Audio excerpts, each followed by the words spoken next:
Hello everyone, welcome to Audio Bookish. The book that we're going to be doing today is No Fixed Abode by Maeve McClenaghan, and I'll just quickly read out the book blurb for it. So, this book will finally give a face and a voice to those we so easily forget in our society.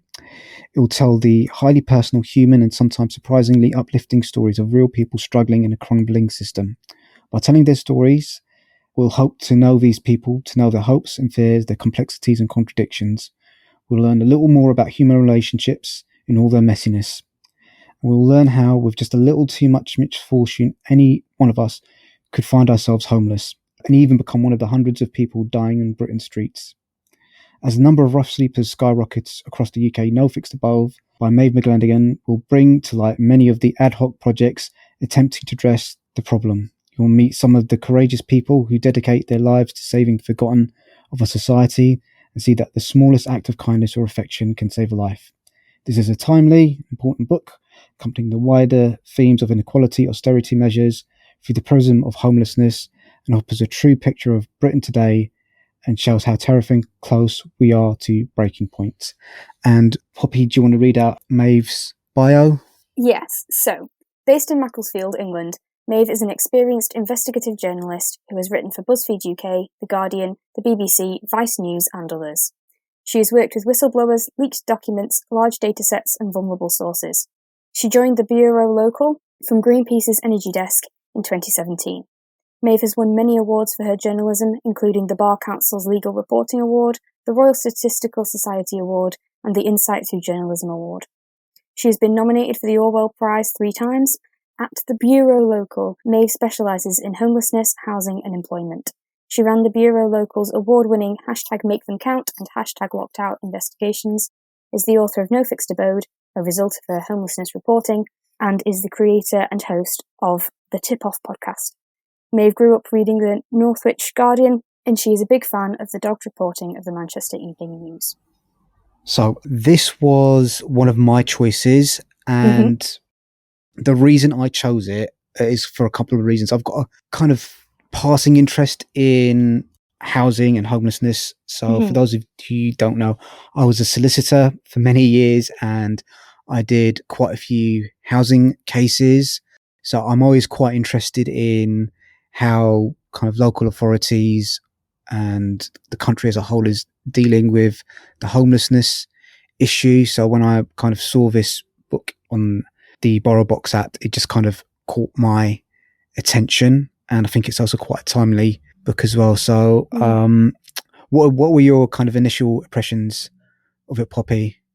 Just from the kind of concept of it, the fact that it is this investigating homelessness and a large part of it investigating deaths on the streets, it's clearly not going to be the most happy kind of thing.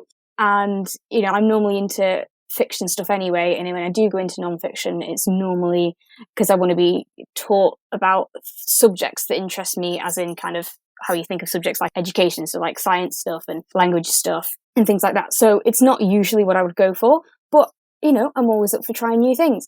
And I think the blurb has it really well that you just read out, where it says about surprisingly uplifting, because I do think it was. I was sort of expecting that I would be in a horrible pit of despair throughout all of it and to the end of it, and I wasn't. And that's not to say it's not very sad, very tragic, gruesome in a lot of places.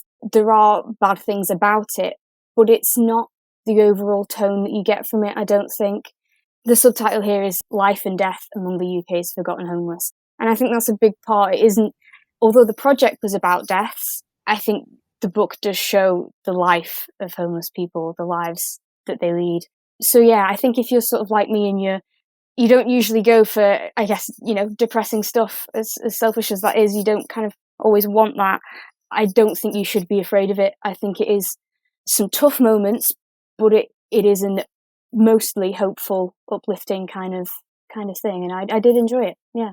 Yes, I would agree with that. I think especially now a lot of people are kind of seeking escapism due to lockdown, and there's a lot of heavy stuff going on at the moment around, you know, not just lockdown but violence, and you know, there's a lot of, you know, things around the economy as well. So I think I would agree with you that if you're kind of expecting something that's going to be really heavy, and this is a heavy book, it does deal with kind of heavy themes.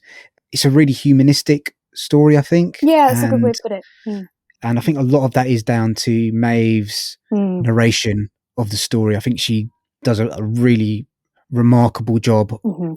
You know, if there was me, if this was me reading this story, I would be kind of like shouting and screaming and just like growling all the way through. But she's kind of very calm and considered in her approach. So I think it might be worth kind of starting at the beginning of the book. So the book essentially starts with her trying to find out how many people in the UK are dying homeless every year, and there wasn't one stat of that. So I was just wondering what you felt about that. Yes, and I will come to that, but I just wanted to quickly say, because it was something that really stood out to me, technically kind of the beginning, if we go with like the prologue part, she puts into context this work that she was doing in 2018, I think. So this is from 2 years ago when she started working on the book. Yeah, this project that Heb was just saying about. This prologue sort of puts it in a context that's much more recent. So she talks about lockdown, she talks about coronavirus, she talks about the conversations around defund the police.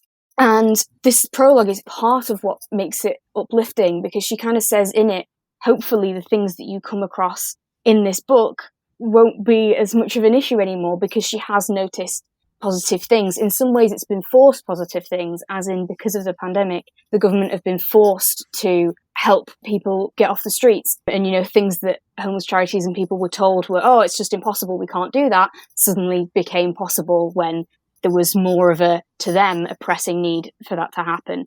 So yeah, kind of that beginning part I thought was interesting, both for, it was good that there is actual change, that some of the stuff that we're hearing about later on hopefully is less of an issue. And then also kind of in a more abstract way, I thought it was quite interesting about kind of how things become out of date. And I thought that was interesting, looking at a book that is kind of been released after it's in some ways been a bit outdated. Yeah, I think that's, you know, publishing is quite a slow process, kind of writing a story and making sure that it's up to date. So I recently just finished an advanced review copy of Think Again by Adam Grant. And that's, again, it's a very scientific book. It's kind of looking at how we should perhaps change our opinions a lot more often based on kind of new evidence. And he kind of prefaces the book with this: all the scientific research I'm quoting in the book is correct at the time of publishing. And that's kind of the preface that's brought to this book as well. But I still think a lot of it is very relevant to what's happening today. And it's interesting what you mentioned about the prologue is all this action has been taken around homelessness during the pandemic. It's just a question of whether that's going to continue into the future. So I think that's the other thing. Definitely, yeah. It by no means opens the book with, oh, well, you can just enjoy this now because actually none of the problems are real anymore. It doesn't do that. It cannot promise that things are even all right at the moment, because they're not, or that they will stay this way or get better. But it was nice. It's sort of, I guess, harking back to what I was just saying about my trepidations for how dark it was going to be. I guess it was a nice kind of easing in of, yeah, there's some difficult stuff here, but we can stay optimistic. We can think about the people and the positives and stuff like that. And I think the other reason that the book works is that it's not lurid or it's not like glamorizing. It would have been, so when she goes to talk to one of the grassroots workers, I can't remember his name, and he was very reluctant to speak to her because he was just wondering whether it's just going to be another newspaper hag that's coming to get the lurid details and be exploitative. And that's very much not the intention and tone of the book. It does treat everyone in the book with compassion, and it doesn't make any judgmental, there's no like judgmental tones in there either. Yeah, I completely agree. And I think there's a lot in the book about how you have people who haven't experienced homelessness, and that includes like, okay, they've done a night on the streets to see what it feels like. No, they're not included if they haven't actually been homeless themselves. And the actual homeless people weren't responding well to them, you know, giving them advice and telling them this and telling them that, when it's like, well, you've not experienced it. You don't actually know what it's like. So that is a big thing in the book. And obviously, well, not necessarily obviously, but Maeve has not experienced that. She is an outsider to this community, but I think she approaches that role that she has in a really good way. You know, she acknowledges that she's not a part of that community, but she does it well. She definitely doesn't patronize anybody, which I think is one of the things that can be said about others that haven't experienced homelessness and attempt to help or claim they're helping and things like that. Yeah, I think she has a good understanding of what her place is, and yeah, like you say, how to be compassionate but not pitying and things like that.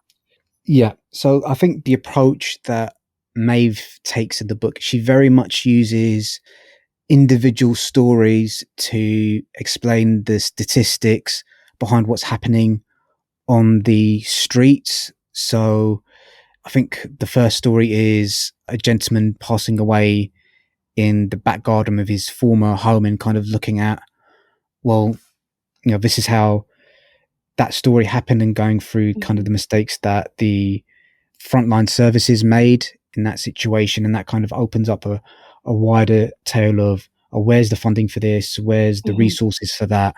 And, you know, how often is this sort of thing happening? Yeah, definitely. And kind of connecting that with what we've just been talking about is the fact that this project didn't start as in like her boss said, okay, well now you're going to investigate deaths of homeless people. No, it started off because she heard that story and she was affected by it and she wanted to find out more. And the more it goes on, the more she's wanting to find out more and, you know, wanting to expose and hopefully correct some of the injustices. It's kind of a double story in ways because it is first and foremost for sure about these people living on the streets and their stories, and also the stories of those who aren't mentioned, you know, kind of what that experience is like. But running through that, you also have the story of her doing this investigation. That's kind of your structure for it. And you do see how her ideas change and how she gets influenced by different things and also how affected she is by it and stuff like that, which I thought was really interesting. Yeah, I think that is very much true. She kind of, I think there's a running theme through the book is how she can kind of no longer turn a blind eye. So when she sees someone asking for money or sleeping rough, and I felt that was a big part of why the book worked so well, was her own personal journey through what happens during her investigation. Yeah, definitely. And I think personal is one of the big things about it. So you mentioned how, you know, she's using these individual stories to illuminate the statistics and kind of give an idea. And I definitely find that in some ways it does sound like fiction, you know, some of the ways that she introduces the stories, you know, such a body was walking, blah, blah, blah, and all those sorts of things that you read a book and that you learn about in English as to how to describe how everything's going on around you and stuff like that. It can read in that way. And in some ways, I guess we as humans, we respond more to stories than we do to facts and figures and stuff like that. You know, they help us to empathize and see people's perspectives. So both in just a kind of abstract enjoyment, because the whole reason stories are like this, because they're enjoyable in that way, but also in the actual practical getting you to feel and getting you to understand, it works really well that they were written in that way. Yeah, she is, the actual text of the book is just sublime in places. I listened to this a couple of weeks ago, but there's still stories in there that resonate with me. Yeah. I think one of them was Jane's story. I think she was and it's just heartbreaking what happened to her. She lost a child very late term pregnancy, and that it just kicked off a spiral that she was never able to climb out of. And it's so sad. It was so sad. Yeah, I agree. Jane's was actually one that stood out to me, and you know, as you say, for the story in itself, but also when it kind of went back to her as a child and it said how she loved trampolining, which if my friends are listening, they'll know that, but I am really big on trampolining. I've been doing it for over a decade. It's a big part of my life.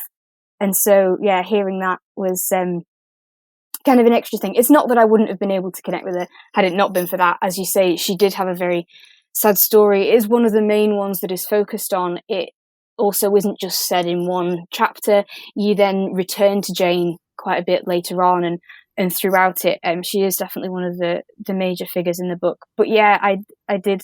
There is something about having a personal connection in there to somebody kind of unrelated to anything else that is kind of nice. And I'm sure other people will find that with other people in their hobbies that they have and interests that they have and stuff like that.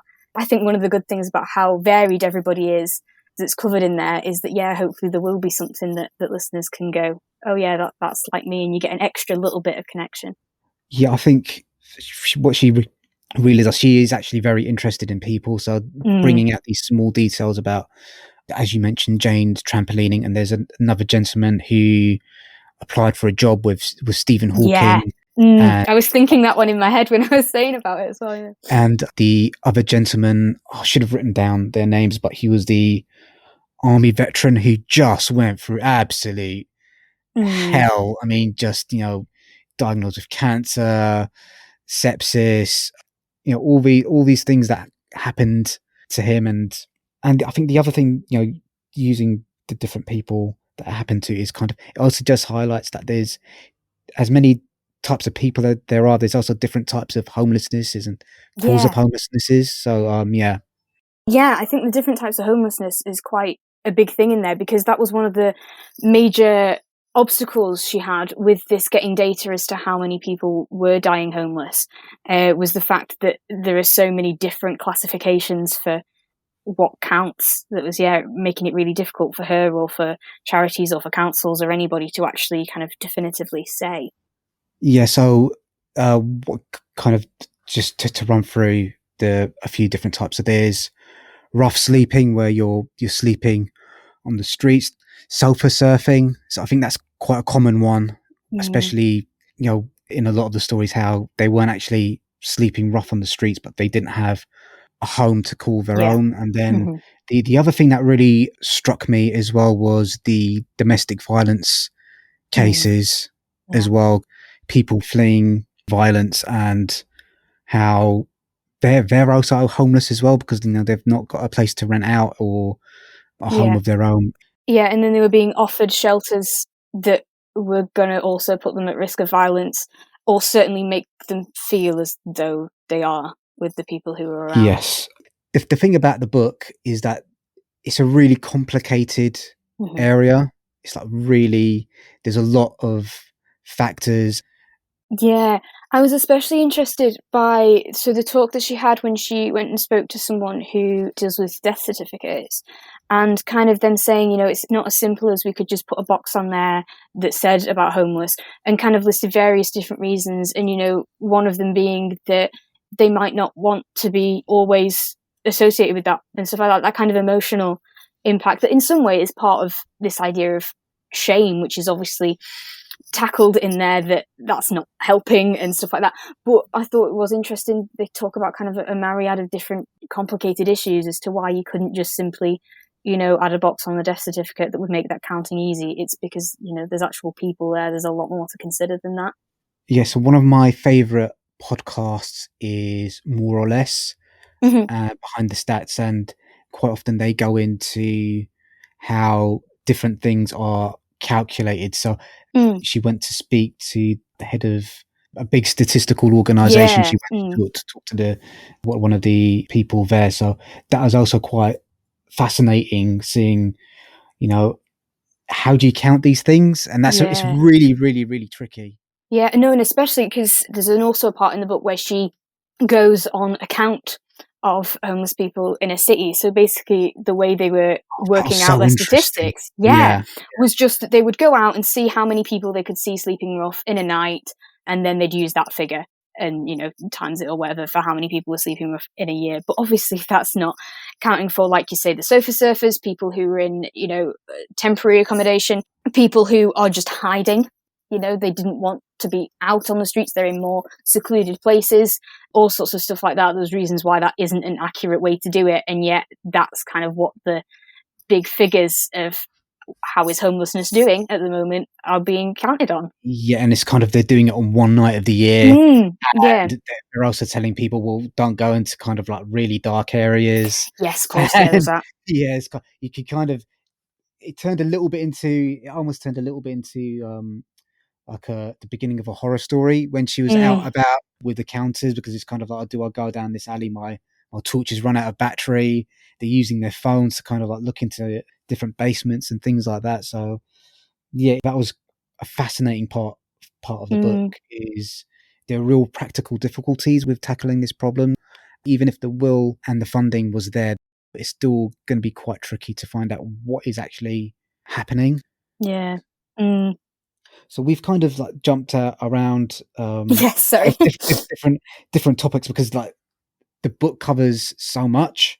So I've written down just a few different notes. So one of the areas for me that's quite interesting is the lack of houses, because that's something I've got first hand experience with, working as a housing solicitor for a while. And I think it's absolutely criminal that there's these commercial buildings that are being left empty that could be put to better use. And I think it's also criminal that, you know, a lot of the buildings that are being made aren't the sort of houses and homes that the people in the local community need.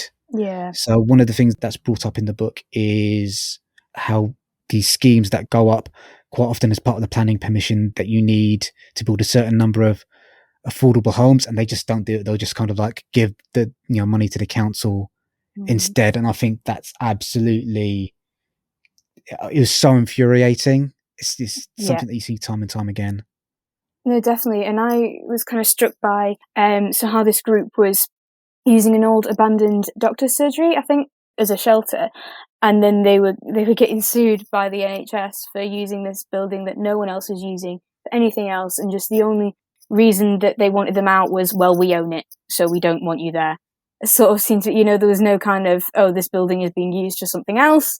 There was none of that. It was just, we own it, we don't want you there kind of thing. And yeah, this is doctor's surgery. This is the NHS, and it's instead of helping people, they were wanting to just keep it's mine, so I want it. Is the impression I got, at least, from that chapter. Yeah, and kind of there are good news stories in that regard. Kind of, I remember Gary Neville in Manchester, I think it must have been the Christmas before last, where he was renovating some buildings and some homeless people were there. And he just said to them, you know what, I do need to renovate this building. You stay in there until kind of the new year, and we'll try and see. Yes. So there is a way of approaching it. If the NHS badly needed that building to be renovated or something like that, I can kind of understand it. But if you're not using it, land is such a precious resource, man. There's got to be some way of forcing people who've got empty buildings into offering them up to the public good. And I don't know how that would work. No, I think it's just hoping that people would actually, you know, have a conscience themselves, isn't it, really? But unfortunately, that doesn't seem to be the case. I've kind of got a big bugbear about the construction industry in this country. Are you listening to the Grenfell Inquiry podcast? I'm not, no, I'm vaguely aware, but I'm not listening to the podcast specifically. So instead of kind of doing job applications and stuff like that, I'll watch the live stream of the Grenfell Inquiry evidence. And just, you know, something that has struck me about the construction industry is that they're just passing the buck off in terms of like safety and things like that onto kind of other people. That's not my responsibility. Someone else is supposed to do that. And I think it's very much kind of the same case in a lot of the issues that were handled in the book, especially kind of around counting how many people done. Well, that's not my responsibility. Someone else should be doing that. Definitely. Sort of thing. And one of the big things was about having, for you to get housing support in a certain area, you needed to prove that you had a connection to that area for a long enough amount of time. And obviously there were many different reasons why that was not okay. People fleeing domestic abuse were going away and therefore weren't having a connection to that area. People who'd been in prison, who'd been in prison were then losing their connection to the area that they lived in before they were in prison. But then the people in prison like, oh, well, you've left prison, you're not our responsibility. The places they're going to, you're not our responsibility. And it's that idea that everyone's just working separately and giving it to each other as opposed to working together and going, okay, these are the people that somebody needs to help. How are we together going to be doing this? And that's why I think a lot of the work is being done by grassroots Yeah. organisations, some fantastically inspirational people that are doing really difficult, really challenging work with little or no funding, and they're just, I think a lot of them are doing it because they're really angry about the Yeah. state of things. That fury and that love that they feel for their fellow human beings does drive them to achieve some quite extraordinary things, really. Definitely, for sure. And there are wonderful people that were doing amazing things and never getting knocked down by, or certainly not for very long, by decisions that were made and things that happened, especially because, again, this started out with death. And, you have these people that are doing so much work with homeless people, and a lot of them are dying. There was someone who was just always in black because of the amount of funerals she goes to, really dedicating their lives to this, which is very admirable. But maybe something that you listen and think, but I can't do that. But I don't think the book is asking you to. Obviously, if you want to and you feel that inspired, but it's not asking you to. It's asking, kind of like she sums up at the end, things like, well, being careful about where you cast your vote and what your elected politicians and councillors and stuff are going to be doing about funding and about these issues, and of course a lot of other issues and a lot of the connected issues. One of the main things is that housing is connected to so many other things being defunded. Domestic abuse is just one of them, rehab facilities, mental health services. Exactly. So yes, think about that. That is a big thing that everybody can do to make a difference. And also just smiling at people when you see them on the street, saying hi, things like that. There was one of the most amazing guys in the book called David, who was basically about to take his own life on a park bench when the park ranger had come over and said, "Hey, what you doing?" and sat and chatted with him. And this guy didn't think anything of it. They catch up with him later, and he kind of not had forgotten about it, but hadn't really thought about it, whereas this man had changed David's life, completely saved it and changed it. And even if you don't feel comfortable doing that, there is also an acknowledgement in the book that it could be putting yourself in a dangerous situation to do things like that late at night in the park, for example. But the things like smiling, treating people like they're human, as well as those bigger, making sure the people you're electing into power are doing what they're meant to be doing, are the sort of things that you can do, as well as being grateful for the grassroots organisations and supporting them where you can as well. Yeah, I think one of the big calls of the book is to see people and to treat them with humanity. And there's a really fascinating bit in the book where she goes to talk to a psychologist, and if you weren't about to just bring it up, I was going to. Yeah. So when you see a homeless person, you don't see them as a person. You might as well be looking at a vegetable. And I was just thinking, flipping heck, man, that's unbelievable how we dehumanize homeless people. You walk by and ignore people and that sort of thing. So that kind of hit home with me a bit. For sure, because it was shocking. It really was. So it was kind of an accidental thing that they discovered. They had people in MRI machines and they were showing them different pictures. And they were showing them pictures of people and of objects, and different parts of the brain light up for each of those. But what they found when they showed a picture of someone who was sleeping rough, was on the streets, the part of the brain that was lighting up was the object part rather than the person part. And that this wasn't just, really horrible people that were doing this. This was sort of a way above average trend with everybody.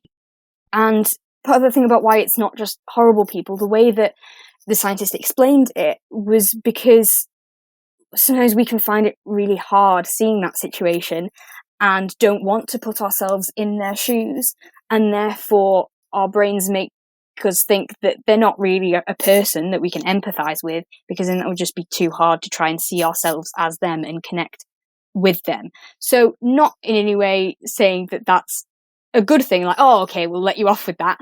But as in, he was saying it isn't about you being evil and horrible, but it is something that you need to check and that you need to challenge. And he actually found that by asking these people something like, do you think they prefer, and it was something or broccoli, I can't remember what the other one was, and just by making them do that, making them then think about the person that they were seeing as a person who might have different tastes in foods, then reset that. It was the reaction to people part of the brain that was lighting up. It's just something simple like that, just allowing yourself to see them as people and to empathize, that was important.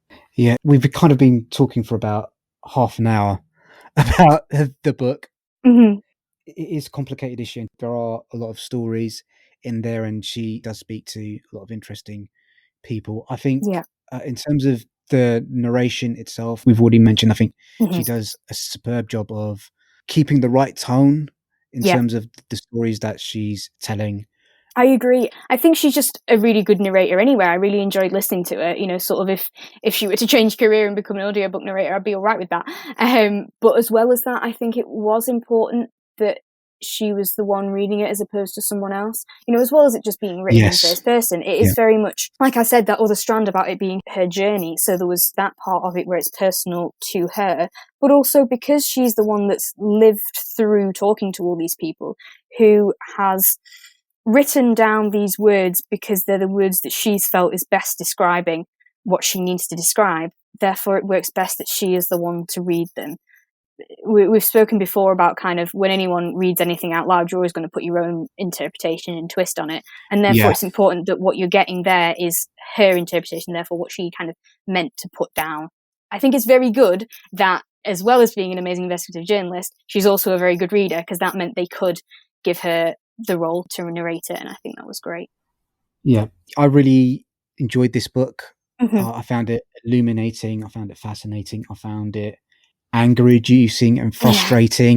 But there is hope in the book. It's kind of, there is a call to action in terms of trying to treat people with consideration. You know, thinking really carefully about who you're voting for, and in terms of austerity, and making sure that the people that are making decisions are, you know, we stay on their case and not let this dip as well. So do you have any kind of closing thoughts? Exactly what you said. Yeah, thank you for suggesting it.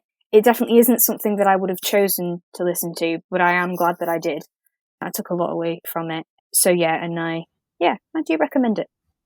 Yeah, so this, I think for me, this is really highly recommended. So yeah, please do listen to the book. There are some hard moments in it, but it is, you know, illuminating, and there's hope in there as well. So that's the carry through message for me. Yeah, me too, definitely. Yeah, hope is the word. That's it, guys. Just to let everyone know, the episodes are going to be coming out every 2 weeks, and I read something quite interesting in one of the podcasting newsletters that I subscribe to. If you subscribe to the podcast, that doesn't mean you have to pay anything. Subscribing comes for free. So if you're worried that you need to kind of pay us any money, no, if you're subscribing, you don't need to do that. No, you just get notified when we've put a new one out, I think. Yeah, and Apple Podcast are kind of changing the way they're saying. They're taking away the word subscribe and using the word follow instead. So follow us on Apple Podcast or other podcast app that you use, and be notified when the next episode is made available. Brilliant, yeah. Okay, guys, thank you. Bye. Thank you so much. Bye.